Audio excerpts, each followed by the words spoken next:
Prosonic experience the finest UPVC windows and doors. 779997 79088. ప్రస్తుతం మనతో పాటు లైవ్ కాల్లో అందుబాటులో ఉన్నారు ప్రముఖ పండితులు కృష్ణమాచార్యులు గారు. ఒక్కసారి ఆయనతో మాట్లాడదాం. తిరుపతిలో శివుడు కళ్ళు తెరిచాడు, ఇంకా కలియుగం అంతమైపోతుంది అని చెప్పేసి ఇది అశుభ సూచకం అని కొంతమంది మాట్లాడుతున్నారు. గురువుగారు ఏం చెప్తారో చూద్దాం. అసలు నిజంగానే శివుడు కళ్ళు తెరిచాడా లేకపోతే ఇదంతా కల్పితమా అన్నీ ఆయన మాటలోనే వినేద్దాం. గురుగారు నమస్తే అండి. జై వీరబ్రహ్మ జై గోవిందమాంబ జై తల్లి. నమస్కారం అమ్మ. సార్, గురువుగారు ఏంటి శివయ్య కళ్ళు తెరిచాడు అని చెప్పేసి మొత్తం ఒక న్యూస్ స్ప్రెడ్ అయింది. గతంలో కూడా గణపతి స్వామి కళ్ళు తెరిచాడని, గణపతి పాలు తాగుతున్నాడని, ఇలా రకరకాలుగా మనం చూస్తూనే ఉంటాము. ఇది కూడా అలాంటిదేనా లేకపోతే నిజంగానే శివయ్య కళ్ళు తెరవటం అనేది జరిగిందా? ఇది గనక నిజమైతే కలియుగం అంతమైపోతుంది, ఇది అశుభ సూచకం అని చెప్పేసి కొంతమంది మాట్లాడుతున్నారు. మీరేమంటారు? అసలు అది కొంతమంది ఏమో పసుపు అలా కళ్ళలాగా పెట్టారు, అది రియల్గా ఆయన ఏం కళ్ళు తెరవలేదని కొంతమంది మాట్లాడుతున్నారు. మీరేమంటారు? ఒక వ్యక్తి యొక్క భూత భవిత వర్ధమానాలు తెలియజేసే జ్యోతిష్ శాస్త్రం చాలా అద్భుతమైతే, ఓ వ్యక్తి, ఓ వ్యవస్థ, ఓ రాష్ట్రం, ఓ దేశం యావత్ ప్రపంచ భవితని ముందుగానే ఊహిస్తే, కాలచక్రంతో సహా వివరించగలిగితే అటువంటి అద్భుతమైన ఫలితాలు చెప్పగలిగిన మహనీయులు, అవతార పురుషులు శ్రీమద్ విరాట్ పోతులూరి వీరబ్రహ్మేంద్ర స్వాముల వారు. ప్రపంచంలో ఎక్కడ ఏ వింత జరిగినా, ఏ విచిత్రం సంభవించినా, ఏ సంభ్రమ ఆశ్చర్యాలకు మనం లోనైనా వెంటనే చెప్తాం, బ్రహ్మం గారు కాలజ్ఞానంలో చెప్పారు, ఇలా జరుగుతోందని అంటూ ఉంటాం, వింటూ ఉంటాం. నిన్న జరిగినటువంటి ఈ సంఘటన మనందరినీ కూడా ఈ వింత విశేషం ఎందుకు జరిగింది, వీరబ్రహ్మేంద్ర స్వాముల వారు సాంద్ర సింధు వేద్యమైనటువంటి కాలజ్ఞానంలో చెప్పినట్టుగా ఏవైనా జరగబోతుందా, నిజంగా కలియుగాంతానికి ఇది సంకేతమని మనం అనుకోవాలి. మరి వీరబ్రహ్మేంద్ర స్వాముల వారి యొక్క కాలజ్ఞానంలో ఏముంది? ఈ ముక్కంటి కన్ను తెరుస్తాడన్నటువంటి మాటని కాలజ్ఞానంలో ఏవైనా చెప్పి ఉన్నారా? నిజంగా ఇది మీరన్నట్టుగా ఒక అశుభానికి కానీ లోక కళ్యాణానికి కానీ ఏదైనా సంకేతంగా మనం భావించాలా అన్నటువంటి విషయాన్ని తెలుసుకునే మునుపు శ్రీ గురుదేవులు వీరబ్రహ్మేంద్ర స్వాముల వారు అతి ప్రాచీనమైనటువంటి ఆలయాల్లో అక్కడ ఉన్నటువంటి దేవతామూర్తుల యొక్క శిలల్లో రకరకాలైనటువంటి మార్పులు వస్తాయని స్వామివారు చెప్పినటువంటి మాట వాస్తవమే. వాటిలో కొన్ని విషయాలు ఇప్పుడు మనం తెలుసుకుందాం. లేపాక్షి బసవన్న రంకెలేసేను, యాగంటి బసవన్న అంతకు పెరిగేను, శ్రీశైల బసవన్న శివుడాజ్ఞ కోరేను, సిరివెళ్ళ ఆంజనేయుడు నిజరూపు చూపేను, తిరువళ్ళూరు వీర రాఘస్వామి విగ్రహము నుండి వింతైన నవ్వు నవ్వేను, కంచి కామాక్షమ్మ బిరబిరా తిరగేను, మధుర మీనాక్షమ్మ మనుజులతో మాటలాడు, వెంకటేశ్వరుడి గర్భగుడిలో వేయి వింతలు పుట్లు, శ్రీకాళహస్తీశ్వరుడి గర్భగుడిలో కంఠమున లింగములుండేటి పాములే తిరిగేను. ఇలా చెబుతూ విశేషవంతంగా కంచి కామాక్షమ్మ కన్నుల వెంట రుధిరం, రక్తం ప్రవహిస్తుందని మచ్చుకు స్వామివారు ఇలా చెప్పినటువంటి దాఖలాలు మనం చూస్తూ ఉంటే, నిన్న జరిగినటువంటి సంఘటన కూడా ఒకవేళ మనం అనుకున్నట్టుగా ఎవరో దాన్ని యాదృచ్ఛికంగా అలా గీశారు చేశారనే కంటే కూడా భక్తుల యొక్క ప్రగాఢమైనటువంటి నమ్మకం ఏంటంటే, నిజంగా పరమేశ్వరుడు యొక్క నేత్రం తెరుచుకున్నట్టుగానే భావన చేస్తున్నారు గురుదేవులు వీరబ్రహ్మేంద్ర స్వామి వారి యొక్క కాలజ్ఞానంలో కూడా. ఇలాంటి ఎన్నో రకాలైనటువంటి అంశాల విషయాల గురించి విశేషవంతంగా స్వామివారు చెప్పి ఉన్నటువంటి పరిస్థితి మనందరికీ కూడా తెలిసినటువంటి అంశమే. మనం అనుకుంటున్నాం నిజంగానే ముక్కంటి కన్ను తెరిచారు, ఇలాగ జరగటం ఇదే మొదటిసారా?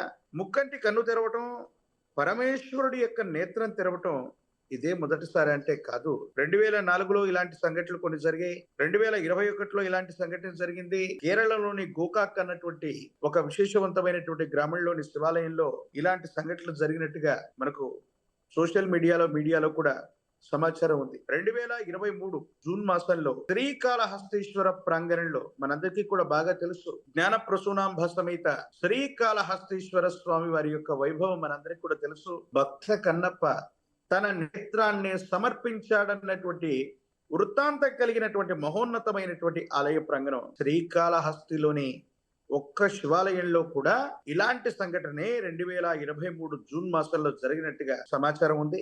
మళ్ళీ తిరుపతిలో నిన్న గాంధీనగర్ లోని 2023లోనే ఏర్పాటు చేయబడినటువంటి నూతనంగా ప్రతిష్టాది క్రతువు గావించబడ్డటువంటి ఆలయం. కాకపోతే ఇక్కడ ఏంటంటే, ఇక్కడ ఉన్న వృత్తాంతం ఏంటంటే, రామేశ్వరం నుండి మృత్తికని, జలాలని, కొన్ని విశేషవంతమైనటువంటి దైవికమైనటువంటి వస్తువుల్ని తీసుకొచ్చి ఈ ఆలయ ప్రాంగణాన్ని ప్రతిష్టాది క్రతువు చేసినట్టుగా అక్కడ ఉన్నటువంటి భక్తులు ప్రత్యేకించి ఆలయ నిర్మాణంలో ఉన్నటువంటి కమిటీ సభ్యులు కొంతమంది తెలియజేశారన్నటువంటి విషయాన్ని కూడా మనం వింటూ ఉన్నాం. నిజంగానే వింతలు, విశేషాలు, విచిత్రవంతమైనటువంటి స్థితిగతులు రావడానికి గల కారణం ఏంటంటే గురుదేవుల కాలజ్ఞానంలో సుస్పష్టంగా చెప్పారు. చాలా మంది అంటున్నారు కృష్ణమాచార్య వింతలు, విశేషాలు ప్రత్యేకించి కాలజ్ఞానాన్ని చెప్పి విశ్వ ప్రళయం రాబోతుంది అన్నటువంటి అంశాన్ని ముందుగానే చెప్పి భయాందోళన కలిగిస్తున్నాడని. ఇది నా యొక్క సొంత అభిప్రాయం కానే కాదు. ఓకే. గురుదేవులు వీరబ్రహ్మేంద్ర స్వాముల వారు చెప్పిన కాలజ్ఞానాన్ని అనుసరించి ప్రకృతిలో గనక వింతలు, విశేషాలు చోటు చేసుకోబోతున్నాయంటే సమీపమైనటువంటి భవిష్యత్తులో ఏవైనా ప్రకృతి భీభత్సాలు రాబోతున్నటువంటి తరుణానికి ఇవి నాంది ప్రస్తావన. అలాగే దాని వెనక లోక కళ్యాణం ఉంటుంది.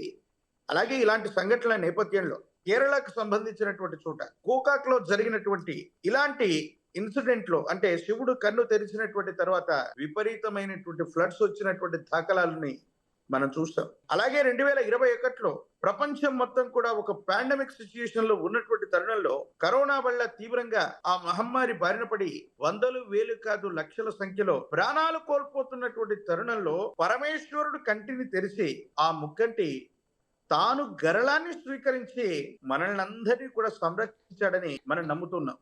అంటే అలాంటి ఒక విపత్తు, ఆ విపత్తు వెనక లోక కళ్యాణం, ఈ రెండు జరగబోతున్నాయి అన్నటువంటి విషయాన్ని జగద్గురు శ్రీమద్ విరాట్ పోతులూరి వీరబ్రహ్మేంద్ర స్వాముల వారి యొక్క విశేషవంతమైనటువంటి ఉపాసకుడిగా నేను బలంగా విశ్వసిస్తున్నాను. కేవలం ఇదొక్కటే కాదు, కలియుగంలో 5000 గడిచినటువంటి మీదట పంచాంగములు పనికి మాలినవైపోవు, నవగ్రహంబుల నడక మారేనని గురుదేవులు చెప్తే ఈనాడు క్రీస్తు శకం 2025వ సంవత్సరంలో మనమున్నాం. కలియుగంలో 5125 సంవత్సరాలు మనం ఎప్పుడో పురస్కరించుకున్నాం. అంటే గురుదేవులు చెప్పినటువంటి లెక్క ప్రకారంగా ఇంకా 125 సంవత్సరాలు ఎప్పుడో గడిచిపోయాయి. ఇంకా ఎన్నో వింతలు, విశేషాలు, ఖగోళ వింతలు కూడా రాబోతూ ఉన్నాయి. ఒక్కొక్క వింత జరుగుతూ ఉంది అంటే సమీపమైనటువంటి భవిష్యత్తులో ఈ ప్రకృతిలో భీభత్సకరమైనటువంటి పరిస్థితులు రాబోతున్నాయి. అందుకే కాబోలు గడిచిన 1-2 మాసాలుగా ప్రపంచంలో సునామీ అన్నటువంటి వర్డ్ 20-30 సంవత్సరాల క్రితం వరకు మనం ఎప్పుడు కూడా ఆ పదాన్ని కూడా మనం వెళ్ళలేదు. 20-30 సంవత్సరాల క్రితమే సముద్రం తీరం దాటి తన యొక్క ఉద్ధృతమైనటువంటి రూపాన్ని దాల్చేటువంటి ఆ ప్రత్యేకమైనటువంటి పరిస్థితికి సునామీ అని పేరు పెట్టారు.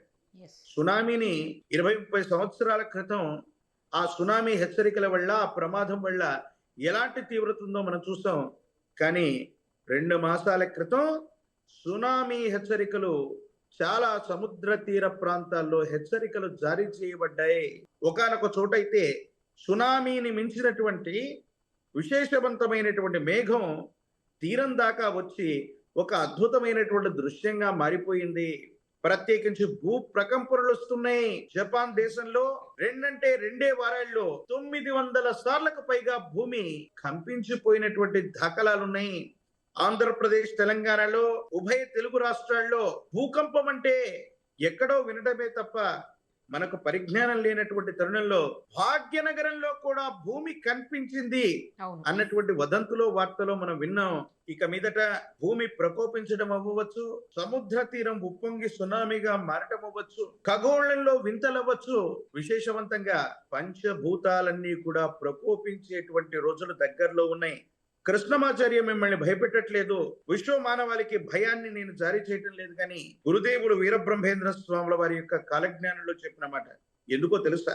పరిత్రాణాయ సాధూనాం వినాశాయ చ దుష్కృతాం ధర్మ సంస్థాపనార్థాయ సంభవామి యుగే యుగే యథా యథా హి ధర్మస్య గ్లానిర్భవతి భారత అభ్యుత్థానమధర్మస్య తథాత్మానం సృజామ్యహం.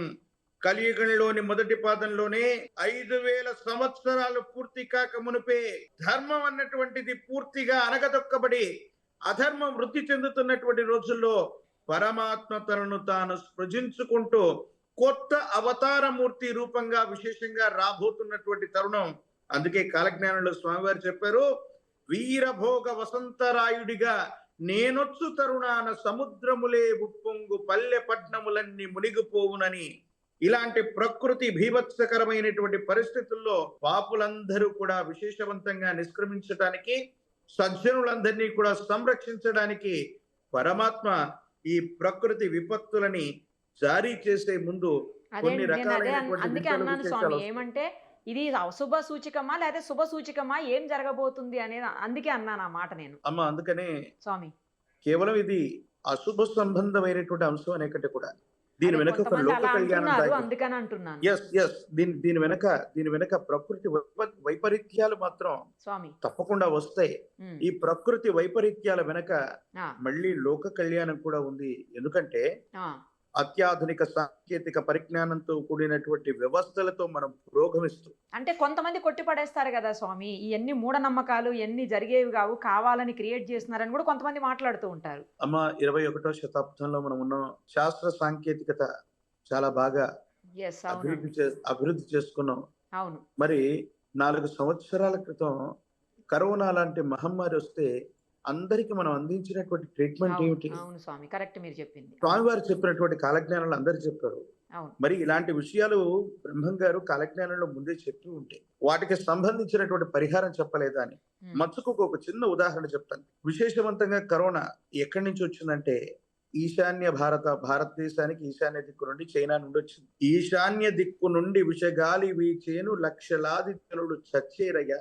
ఓకే. కోరంకి అను జబ్బు 1,00,00,000 మందికి తగిలి కోడిలాగా తూగి సచ్చేరయ్యా. కోటి అంటే అర్థం ఏంటి? 100 లక్షలు అనుకుంటాం. కోటి అంటే అర్థం ఏంటంటే అనంతం, అంటే లెక్కలేదు. అలాగే కోడిలాగే తూగి చచ్చిపోతారన్నారు. ఎందుకన్నారో తెలుసా? ఆ మాట ఎందుకు వాడారు? కోడినే వాడకుండా ఏ కుక్కనో వేరే పక్షినో అక్కడ స్వామివారు వాడి ఉండొచ్చు, కానీ కోడి అన్నారు. కోడి పందాలు జరుగుతూ ఉంటాయి ఉభయ తెలుగు రాష్ట్రాల్లో, మనందరికీ కూడా బాగా తెలుసు. ఏ సందర్భంలో జరుగుతాయి? ఒక ఫెస్టివల్, ఒక పండుగకి, సంక్రాంతి పర్వదినానికి అటు ఇటుగా కోడి పందాలు ఆడేటువంటి ఆటను మనం చూస్తాం. ఒక కోడి మరో కోడిని కొట్టుకుంటున్నటువంటి సందర్భంలో కోడి ఎంత రుధిరం ప్రవహిస్తున్నా, రక్త గాయాలు అవుతున్నా అది పోరాడుతూనే ఉంటుంది. అవును. కానీ దాని ఊపిరికి సంబంధించినటువంటి శ్వాస వ్యవస్థకి చిన్న దెబ్బ తాకితే వెంటనే చచ్చిపోతుంది. అందుకని మనిషి కృత్రిమంగా బయట నుంచి వాటికి శ్వాసనిస్తూ ఉంటాడు. కృత్రిమంగా బయట నుండి శ్వాసనిస్తుంటాడు. ఆ! స్వామివారు చెప్పింది ఏంటంటే, మీరు ఎన్ని శాస్త్ర సాంకేతికతో ఎన్ని సాధించినప్పటికీ కూడా ఈ కరోనా వల్ల ఊపిరాడక చనిపోతారు. ఇది శ్వాసకోశానికి సంబంధించినటువంటి వ్యాధి. మనందరికి ఇచ్చినటువంటి ట్రీట్మెంట్ ఏంటో తెలుసా? స్వామి. ఆక్సిజన్ సిలిండర్ల ద్వారా కృత్రిమంగా శ్వాసని అందించడమే తప్ప కరోనాకి విశేషవంతమైనటువంటి మందులు ఏవి కూడా పని చేయలేదు. చాలా మంది చనిపోయినటువంటి వాళ్ళలో ఊపిరాడక, ఊపిరితిత్తుల్లో ఏదో రకమైనటువంటి పరిస్థితుల్లో ఇబ్బంది ఏర్పడడం వల్లే చనిపోయారు. కాబట్టి గురుదేవులు చెప్పినటువంటి మాటని, ఎందుకంటే విశ్వాసాలు, మూఢ విశ్వాసాల గురించి మాట్లాడేటప్పుడు 400 సంవత్సరాల క్రితం విశ్వభవితను చెప్పిన కాలజ్ఞాని వీరబ్రహ్మేంద్ర స్వామి వారు ఉన్నటువంటి సందర్భంలో స్వామివారు ఈ భూమి మీద నడియాడుతున్నప్పుడు చాలా మూఢ విశ్వాసాలు ఉండేవి. ఎలాంటివో తెలుసా? అమ్మవారికి మేకల్ని లేకపోతే గొర్రెపోతుల్ని బలి ఇచ్చేటువంటి సాంప్రదాయం. అమ్మ బలి కోరదని చెప్పి పోలేరమ్మను పిలిస్తే అమ్మవారు నిప్పు తీసుకొచ్చినటువంటి దాఖలాలు ఉండేవి. ఈనాడు చాలా మంది అమ్మవార్లు బలి కోరరు అనేటువంటి ఉద్దేశం చేత మనం వాటిని ప్రచారం చేస్తున్నాం. అలాగే పూర్వం కన్యాశుల్కం, బాల్య వివాహం ఇలాంటి వ్యవస్థలు ఉండేవి. 10 సంవత్సరాల లోపు ఉన్నటువంటి ఆడపిల్లలకి వివాహాలు అయ్యేవి. కానీ ఎవరైనా సరే ఒక స్త్రీ రజస్వల అయితే రజస్వల అనంతరం వివాహం చేసుకోకూడదనేటువంటి మూఢనమ్మకం ఉండేది. కానీ వీరబ్రహ్మేంద్ర స్వాముల వారు 400 సంవత్సరాల క్రితం ఏ మహిళ అయినా, ఏ స్త్రీ అయినా సరే రజస్వల అయినటువంటి మాత్రం తర్వాత మాత్రం వివాహం చేసుకోవాలని ఈ భూమి మీద నాకు తెలిసి 400 సంవత్సరాల క్రితం రజస్వల అనంతరం మొట్టమొదటి వివాహం చేసుకున్నారు వీరబ్రహ్మేంద్ర స్వామి. ఈ రోజు భారతదేశంలో అది చట్టం. అందుకే మైనర్ గా ఉన్నటువంటి బాలికను ఎవరు కూడా వివాహం చేసుకోరు. 18 ఏళ్ళు నిండినటువంటి తర్వాత మాత్రమే ఈ రోజు భారతదేశంలో ఏ మహిళనైనా వివాహం చేసుకోవాలన్నటువంటి చట్టం. ఎన్నో రకాలైనటువంటి మూఢాచారాలను రూపుమాపినటువంటి విశేషవంతమైనటువంటి యోగి పుంగవుడు వీరబ్రహ్మేంద్ర స్వామి వారు. మీరు అన్నట్టుగా చాలా మంది ఇది కేవలం మూఢ విశ్వాసం, లేకపోతే ఇలాంటివి ఏవి జరగవు అని మనం అనుకుంటున్నాం. కానీ ప్రపంచం మొత్తం కూడా భారతావనితో సహా ఎలాంటి ఉత్పాతంలో మనం ఉన్నామో తెలుసా? నిన్న మొన్న దాయాది దేశమైనటువంటి పాకిస్తాన్ తో యుద్ధపూరితమైనటువంటి వాతావరణాన్ని మనం చూస్తాం. అంతకంటే ముందు రష్యాకి ఉక్రెయిన్ కి మధ్య వారాలు, నెలలు, సంవత్సరాల తరబడి యుద్ధకాంక్షతో రగిలిపోతున్నటువంటి పరిస్థితులు మనం చూస్తున్నాం. ఇక ప్రపంచంలో ఒక దేశం మరో దేశంతో తగువ పట్టడానికి కూడా సిద్ధమైనటువంటి వాతావరణం ఉన్నాం. మనందరి దగ్గర ఉన్నవి ఏంటో తెలుసా? మామూలు అస్త్రాలు కాదు, అణ్వాయుధాలు, అణ్వాస్త్రాలు. వీటిని ఉపయోగించడానికి కూడా ప్రపంచం మొత్తం కూడా సిద్ధపడిపోయింది. ఇది 3వ ప్రపంచ యుద్ధానికి నాంది ప్రస్తావన కాబోతుంది. అంటే విశ్వాసము, మూఢ విశ్వాసం అన్నటువంటి విషయాన్ని గనక మనం పక్కన పెట్టి వర్తమాన ప్రపంచంలో ఇలాంటి బీభత్సకరమైనటువంటి పరిస్థితులు రావడానికి, ప్రకృతి ప్రకోపించడానికి ఎన్నో రకాలైనటువంటి అస్త్రశస్త్రాలని మనం తయారు చేసుకున్నాం. 2వ ప్రపంచ యుద్ధంలో హిరోషిమా, నాగసాకి మీద ఒక అణుబాంబును వేస్తే ఇప్పటికీ కూడా గడ్డి మొక్క మొలగనటువంటి పరిస్థితులు ఉన్నాయన్న విషయాన్ని మనం చెప్పుకుంటూ ఉంటాం. అలాంటి పరిస్థితులు వస్తే ప్రకృతి ప్రకోపించక విశ్వ మానవాళి మీద, ఈ భూప్రపంచం మీద ప్రకృతే ప్రకోపించేటువంటి రోజులు ఉన్నాయి. అందుకే ఇన్ని వింతలు, ఇన్ని విశేషాలు, ఇన్ని విచిత్రవంతమైనటువంటి పరిస్థితులు. అలాగే వేప చెట్టుకు పాలు కారేనన్నారు. చాలా రకాలైనటువంటి పరిస్థితుల్లో సోషల్ మీడియాలో మనం చూస్తున్నాం. ఒక కుక్క పందికి పాలిస్తుందన్నారు.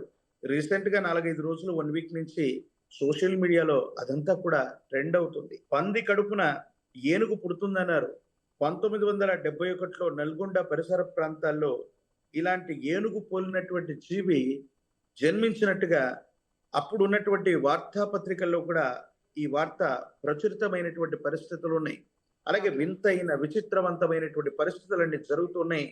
ఇది కొన్ని విశ్వాసాలకు సంబంధించింది, మూఢాచారం అని నేను అనుకోను. కానీ వీరబ్రహ్మేంద్ర స్వాముల వారి యొక్క కాలజ్ఞాన ప్రకారం సమీపమైన భవిష్యత్తులో ఇవన్నీ జరిగే అవకాశం. చాలా పర్ఫెక్ట్గా చెప్పారు స్వామీజీ. ఎందుకంటే ఈ భక్తి కావచ్చు, లేకపోతే దేవుడు కావచ్చు, లేకపోతే ఇలాంటి నమ్మకాలు ఇవన్నీ కూడా ఎవరి ఇష్టం వాళ్ళది, వన్స్ ఓన్ ఫెయిత్, ఎవరి నమ్మకం వాళ్ళది, కాదని ఎవరు మాత్రం అనగలుగుతారు ఇందులో. థ్యాంక్ యూ స్వామి, థ్యాంక్ యూ సో మచ్. జై వీరబ్రహ్మ, జై గోవిందమాంబ జై. సుమన్ టీవీలో మీ పర్సనల్ అండ్ బిజినెస్ ప్రమోషన్స్ కోసం కింది నెంబర్కి కాంటాక్ట్ చేయండి.